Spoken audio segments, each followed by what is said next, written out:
ఒక award function లో చిరంజీవి గారు చెప్పారు, దక్షిణాదిలో సౌత్ లో నాకు తెలిసినంత వరకు ఇంత గొప్ప స్క్రీన్ రైటర్ ని నేను చూడలేదు, అంత అద్భుతంగా ఉంటుంది ఆయన స్క్రీన్ రైటింగ్.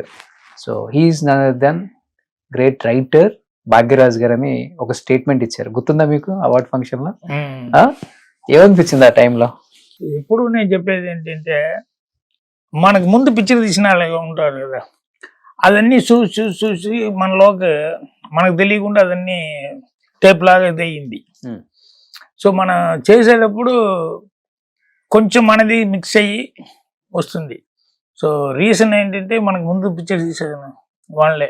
పిక్చర్ చేసేటప్పుడు నేను ఏమనుకున్నది అంటే, వచ్చిన సీన్ రాకూడదు, ఈ పిక్చర్లో వచ్చింది ఆ పిక్చర్లో వచ్చింది ఆ మాట రాకూడదు.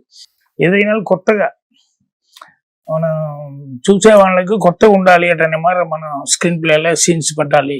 ఓకే, గెస్ చేసే మాట ఉండకూడదు. ఓకే, అంటే పిక్చర్ చూసుకునేటప్పుడే కమెంట్స్ వస్తుంది కదా ఆడియన్స్ దగ్గర నుంచి, నెక్స్ట్ చూడండి ఇది చేస్తాడు చూడు ఇది చేస్తాడు చూడు వీడిని చెప్తా ఉంటాడు ఓకే ఆడియన్స్.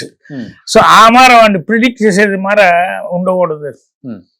సో దాంట్లో కేర్ఫుల్ ఉండాలి. నెక్స్ట్ సీన్ ఈ మార అంటే అనుకుంటే ఆ మార లేకుండా వేరే టైప్ లో ఆ మాట స్క్రీన్ ప్లే ఆ మాట చేసుకోవాలి అంటే.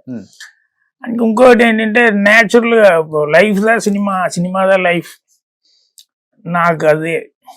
అంటే రియల్ లైఫ్ లో ఏం క్యారెక్టర్స్ మనం చూస్తున్నామో రియల్ లైఫ్ లో ప్రతి వాడు రైటరే, బట్ అతనికి వచ్చి ఇది మంచి స్టోరీ అట అనేది చాలా మనుషులకి అది తెలియదు.